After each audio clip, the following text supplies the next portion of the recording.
Hi, and welcome back to my channel. I am Shinigami Eyes, and today I'm going to be going over the lore, gameplay, and basically everything within the game of Five Nights at Freddy's 3. I've already made videos on FNAF 1 and 2, so feel free to check those out before this one if you'd like. FNAF 3 is the third game in the Five Nights at Freddy's series, and has received a lot of mixed opinions. Some players not enjoying the style of gameplay in this game, while others absolutely love it being very different from the previous games in the series. FNAF 3 is set in around about the present day, in a horror attraction based around the horrors that occurred in the past, at Freddy Fazbear's Pizza and its connected locations. Its blurb on Steam reads, 30 years after Freddy Fazbear's Pizza closed its doors, the events that took place there have become nothing more than a rumour and a childhood memory. But the owners of Fazbear's Fright, the horror attraction, are determined to revive the legend and make the experience as authentic as possible for patrons, going to great lengths to find anything that might have survived decades of neglect and ruin. At first there were only empty shells, a hand, a hook, an old paper plate doll, but then a remarkable discovery was made. The attraction now has one animatronic. This attraction, Fazbear's Fright, sharing a very close name to the FNAF novel series Fazbear Frights, is set up to replicate an old Freddy Fazbear's location, with yourself playing as the security guard in the attraction and actually being the security guard. With that being said, let's jump right into the gameplay. This game is different to the first two as there is only one main animatronic that you're battling. While there are other characters present, only one can kill you and is the main obstacle of the game. This character, the focus of FNAF 3 and who many of you will recognise as the series villain, is Springtrap. Springtrap is an off-greeny yellow animatronic rabbit that looks very old, torn apart and dishevelled. He has many holes within his suit that reveal a partially broken metal endoskeleton with many wires and red fleshy looking parts beneath. The suit itself is missing whole chunks, including one ear and both feet that are now entirely endoskeleton. He has dead-looking realistic eyes and a row of large bottom teeth. While sitting in the office, you will watch Springtrap over the cameras, luring him away from you so that he can't enter your office by playing a sound over the speaker, which plays Balloon Boy's voice saying hello and laughing. By playing this audio in the room closest to Springtrap, he will move to that room, allowing you to gradually move him away from you. You cannot play the sound in a room further away from Springtrap to lure him as he won't hear it. Springtrap will kill you as soon as he reaches your office, ending the game. He can move through the rooms as well as crawl through the vents, which can also be seen on the cameras by toggling the map. These vents can very quickly lead to you through different rooms. You will be alerted to him moving through the vents by hearing this noise. And you're able to shut the vents to prevent him from crawling through them. However, you will have to do so quickly as Springtrap is very fast. You will also have to monitor the camera, audio and vent controls, which are necessary to survive the game, resetting them using the control panel on the left side of the screen. The audio which is needed for the audio lore to play will fail after a certain number of plays, depending on the night of the game, increasing in difficulty. The same will happen with the camera after using it for a certain period of time, as will the ventilation after having the vents closed after a certain period of time, causing you not to be able to close them. The ventilation failing will also allow Springtrap to move faster. He increases in speed over the course of the nights. Springtrap also occasionally produces hallucinations, meaning you will see him on the cameras in rooms he is not actually in. This is much more likely if the ventilation is down. The other characters in this game are the Phantom animatronics. They cannot directly kill you, but they serve as distractions and can help Springtrap out. When you flip the camera onto any of these characters, they will slow you down by disabling your oxygen, cameras or audio and stopping your screen for a moment. All of these animatronics appear as a darker brownish green colour, and they are versions of existing FNAF characters. Phantom Freddy, Phantom Chica, Phantom Foxy, Phantom Mangle, Phantom Balloon Boy, and Phantom Puppet. Each night in this game lasts from 12 to 6 AM as usual, with each hour being 60 seconds, which is shorter than in all of the previous games. Night 1 is even shorter, in which each hour is 40 seconds. On the first night, Springtrap is not yet introduced, meaning the night doesn't really have any gameplay except for an extremely rare chance of encountering Phantom animatronics. This night is used to familiarise yourself with the setting, controls and concept of the game, and have a look over the cameras around the building. The first night will end with an 8-bit minigame, where you play as Freddy, moving away from the stage where yourself, Bonnie and Chica stand. You follow Shadow Freddy through some rooms, until he disappears, and the word for error is written in big red writing on the screen. At this, Purple Guy, as seen in the FNAF 2 minigames, the murderer of the children, comes out, smashing Freddy into pieces.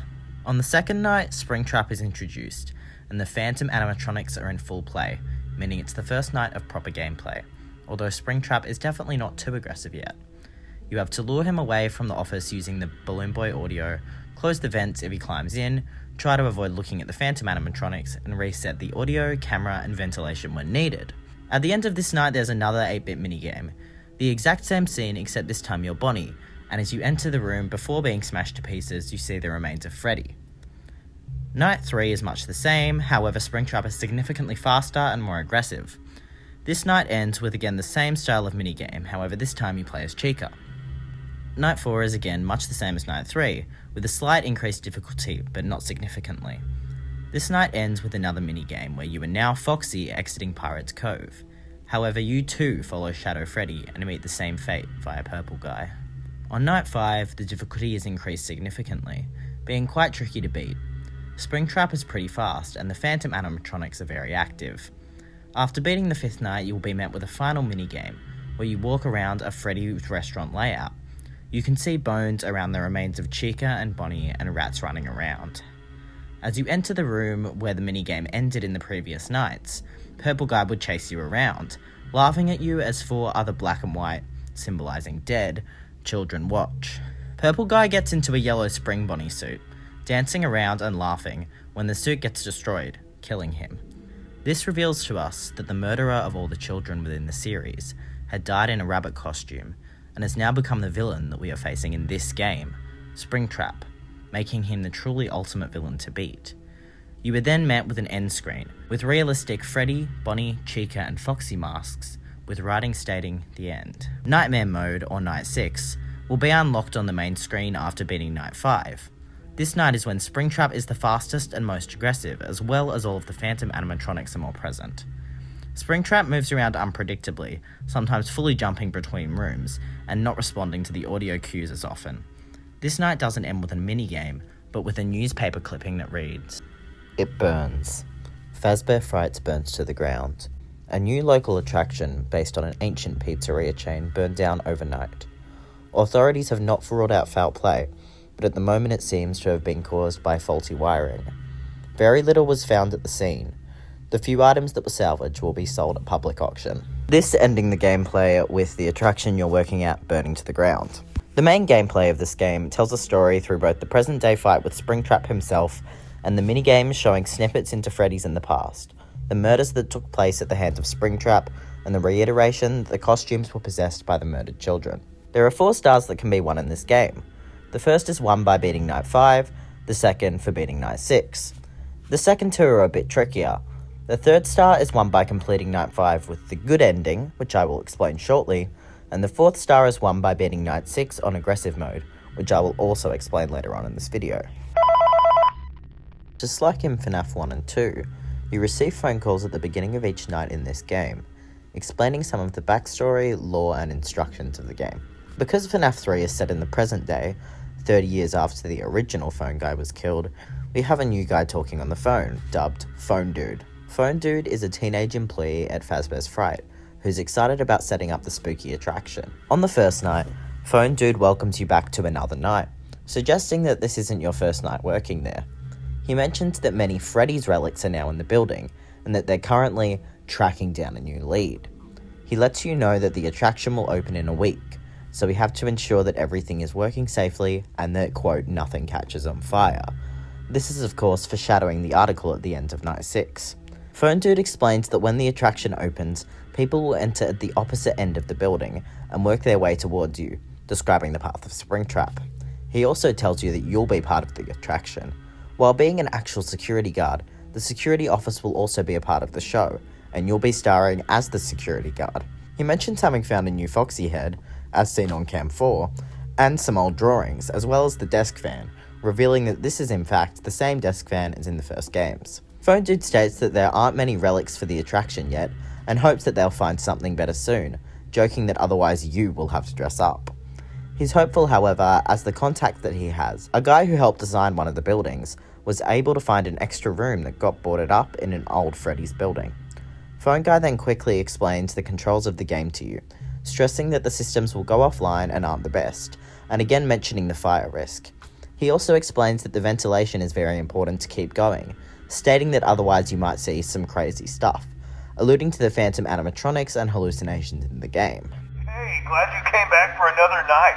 I promise it'll be a lot more interesting this time. We found some great new relics over the weekend, and we're out tracking down a new lead right now. So let me just update you real quick, then you can get to work. Yeah, you've officially become part of the attraction. You'll be starring as the security guard. So not only will you be monitoring the people on the camera as they pass through, to make sure no one steals anything or makes out in the corner, but you'll also be a part of the show. It'll make it feel really authentic, I think. In Phone Dude's call on night 2, he is very excited. He tells you that he's found some vintage audio training cassettes, and that they found a real one, suggesting a real animatronic. He then quickly has to go, but says that he's sure you'll see it in there, as of course this is the first night of Springtrap's gameplay, and leaves you with an old audio training cassette playing, which is the voice of the original Phone Guy. The training tape starts with his usual hello hello, as Phone Guy welcomes the listener as a new performer/entertainer for Freddy Fazbear's Pizza. He explains that these tapes will provide information on how to handle, climb into, and climb out of mascot costumes. He tells you that there are currently 2 specially designed suits that double as both animatronics and suits. He stresses the importance of listening to these instructions because accidents/injuries/deaths/irreparable and grotesque maimings can occur. He explains that in animatronic mode, the suit walks towards sounds that they hear. To change the animatronics to suit mode, insert and turn firmly the hand crank provided by the manufacturer. Turning the crank will recoil and compress the animatronic parts around the sides of the suit, providing room to climb inside. Please make sure the spring locks are fastened tight to ensure the animatronic devices remain fixed. On night 3, the phone call just goes straight into one of the Phone Guy vintage training tapes. Phone Guy explains the precarious way to get into the spring-lock suits, then explaining the very concerning safety precautions. Phone Guy then states that if needed to go to the designated safe room, that is not programmed into the maps or any of the animatronics, saying that there is one at every location. This suggests that each restaurant we have played in has a hidden room off camera. Try not to nudge or press against any of the spring locks inside the suit. Do not touch the spring locks at any time. Do not breathe on the spring locks, as moisture may loosen them and cause them to break loose. In the case that the spring locks come loose while you are wearing a suit, please try to maneuver away from populated areas before bleeding out, as to not ruin the customer experience.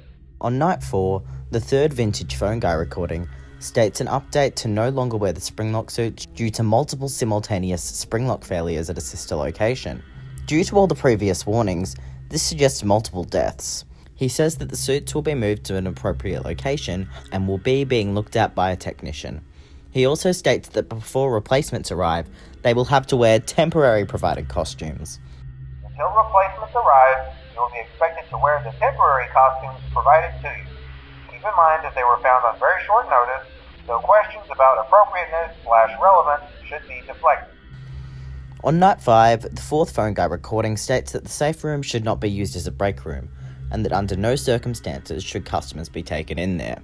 He also says that the Spring Bonnie costume has been moved, and reminds employees not to wear the suits. This recording on night 5 suggests that this is the time and the story that lead to Springtrap arriving in the suit, and the mysterious disappearances 30 years ago.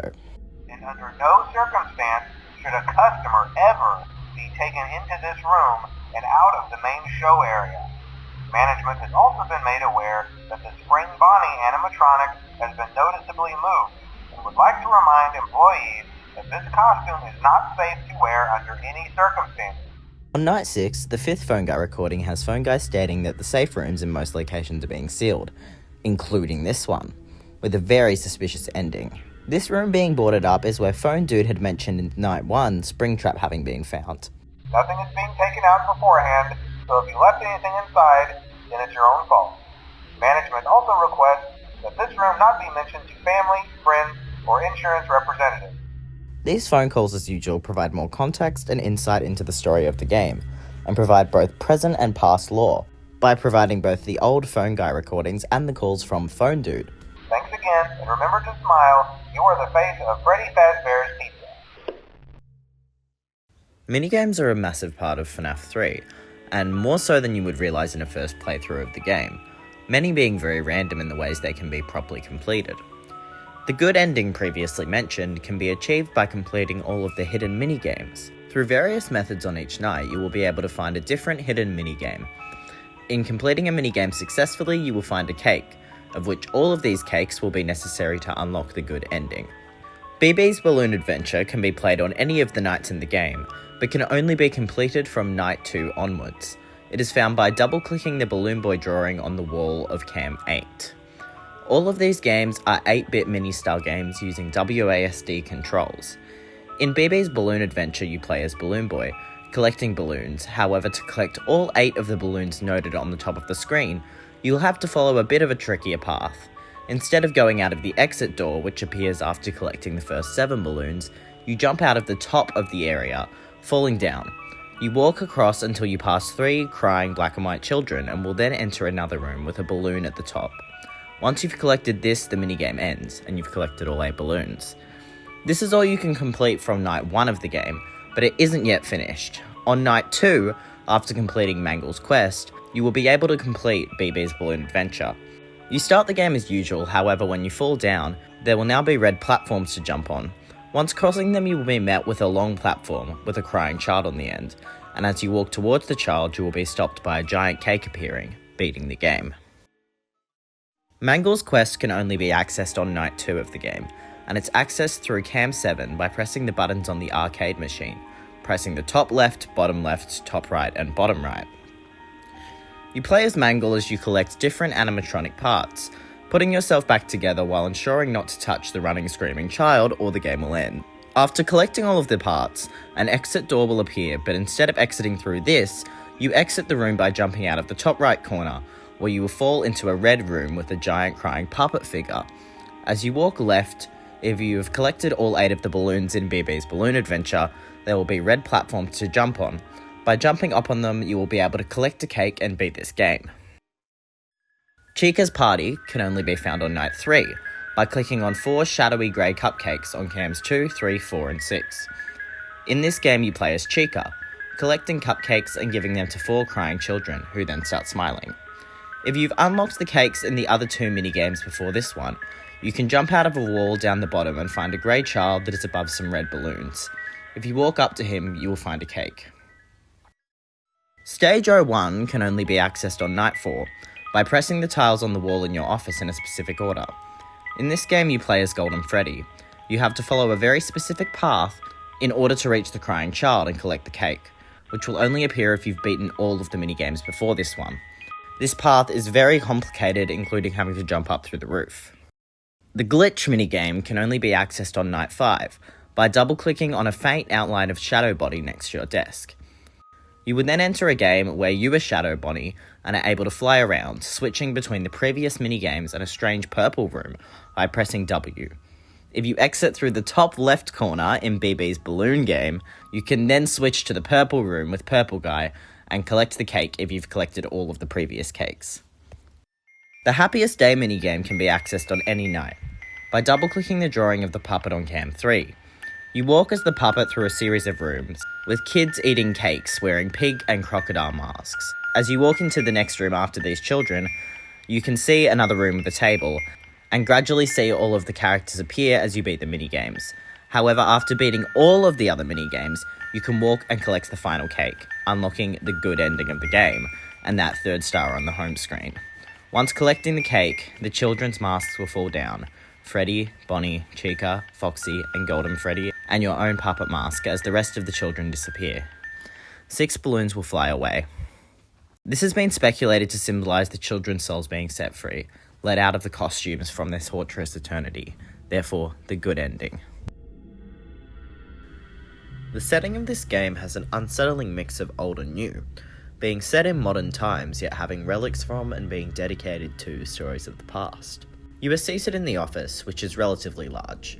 You are right in front of a long metal desk, with the whirring fan, rubbish, and 3 FNAF-themed bobbleheads of Toy Bonnie, Toy Freddy, and Toy Chica atop it. There are drawings from the old Freddy's building stuck on the walls, and the room is dimly lit. To the left is a trash can filled with rubbish and a box filled with Freddy Fazbear's paraphernalia, including lots of Freddy-themed masks, including those of Toy Bonnie, Mangle and Toy Chica, an animatronic arm, and Bonnie's bass guitar. Directly outside the office to the left are some overhead dim lights, an animatronic suit in the shadows, and a vent. Right in front of you behind the desk is a large window, showing you the room in front that you can just see a vent, some cords, and another spotlight in. Like in the other FNAF games, you can see all of the other rooms using the cameras. On camera 1, you can see the exit to your left, which just has a buzzing red sign and a door. On cam 2, directly to your right, you can see a dirty hallway with the classic FNAF checkerboard floors and walls. On the walls are more Fazbear-themed drawings, and the top half of a Freddy Fazbear's costume, with flashing blank eyes. On cam 3, you can see a dirty hallway with papers scattered around and wires hanging from the ceiling. On cam 4, you can see a dimly lit room that just shows a drawing of Toy Bonnie and a foxy head mask stuck to the wall, with one glowing blank eye. On cam 5, you can see a long hallway with a screen buzzing down the end of it. There are stars hanging from the ceiling, and Freddy's drawings and pizzas stuck to the wall. On cam 6, you can see an arcade-themed room, with some arcade machines and Bonnie's bass guitar with cords hanging all over the room. On cam 7, you can see a hallway with vents on the walls and more arcade machines. On cam 8, you can see a longer hallway with lots of drawings on the walls, rubbish and cords lying around, and a vent on the floor. There is also a Chica mask with blank glowing eyes on the floor and a pile of presents. On cam 9, we see a very dimly lit hallway leading to another exit. And on cam 10, we see this second exit with a red buzzing exit sign and a Freddy drawing on the wall. There are unlockable extras within the game that are unlocked gradually as you reach different achievements in the game. The extras menu on the home screen itself will appear along with Nightmare Mode, Night 6, after you have completed the first 5 nights of the game. Immediately unlocked with the extras menu are the animatronics, a screen that shows full body shots of all of the animatronics in the game. The second on the menu, the mini-games, are unlocked after you beat the good ending and unlock the 3rd star, allowing you to replay the mini-games from the game as you like. You are able to unlock BB's Balloon Adventure, Mangle's Quest, Chica's Party, Stage 01, and Glitch. The third option on the extras menu, the jump scares, are unlocked after the completion of Night 6, showing clips and the sound effects of the jump scares, 2 for Springtrap, and 1 for 4 of the Phantom animatronics, Phantom Chica, Phantom Foxy, Phantom Freddy, and Phantom Balloon Boy. The final option on the extras menu is the cheats, which are unlocked after gaining the first 3 stars of the game, and must be used to unlock the 4th and final star. These cheats are ways of altering the gameplay to make it either easier or more difficult. 3 of these make the games easier. Fast Nights, which shortens each hour of the game significantly, Radar, which shows the player where Springtrap is on the map with a little red dot, and No Errors, in which none of the systems will fail, giving you no need to use the control panel at any point. Aggressive is the only option that makes the game more difficult, making Springtrap much faster and more aggressive. This cheat is the way to unlock the 4th star, which is gained by beating Night 6 on aggressive mode. That's all for the gameplay and story of FNAF 3. However, there are also some hidden Easter eggs throughout the game that are worth noting, so I'll quickly list those. I found the list of these on the FNAF wiki page. You can honk Freddy's nose on the poster in the office, just like in the first 2 games. There's a very, very rare chance of Mr. Cupcake from FNAF 1 to appear on your desk. He will disappear when you next use the control panel and doesn't do anything. Similarly, there's a rare chance of Paper Freddy and Paper Bonnie appearing, also doing nothing and disappearing when the control panel is next used, as well as a rare chance of Shadow Freddy appearing in the corner of the office in the same way. On cam 4, there's a very rare chance of the drawing of Toy Bonnie to turn into a drawing of Mr. Cupcake, and an even rarer chance it will turn into Mr. Cupcake with golden icing. On cams 2 and 10, the posters of Freddy can rarely be replaced of posters of Spring Bonnie. There are rare Springtrap screens that will show close-ups of Springtrap's face with a decaying body shown beneath. One has a rare chance of appearing after the warning screen, the second after the game over screen, and the third when the player starts the night. When brightening the final newspaper on Night 6, Springtrap's face can be seen behind the Freddy figure. The writing behind the newspaper article has also been deciphered by fans. The writing reads, "Looking back on many of my old games, I found that there's almost always a broken down robot in them. I'm not sure why this seems to be such a recurring theme in my games, but it's obvious that it's something haunting me. Before I began to work on FNAF, I had to choose what game to make out of 3 potential games, knowing it might be my last try before having to start a new career. I was choosing between a sequel to The Desolate Hope, a remake of my first game, Legacy of Flan, or a new idea about animatronics and security cameras. While working on the first game, I started a crowdfunding campaign for it. I raised exactly $0. Fun fact, the names Freddy, Bonnie, Chica and Foxy were just nicknames while I worked on the characters. I was planning on giving them official names later, but had grown very fond of them by the time the game was done. In the original game, Freddy was never originally meant to move around the diner, and was only meant to get you if your time ran out. This was changed before release. In real life, I tend to have waking nightmares, meaning that I walk in my sleep, etc. One night I dreamt that Bonnie was in the hall outside my door.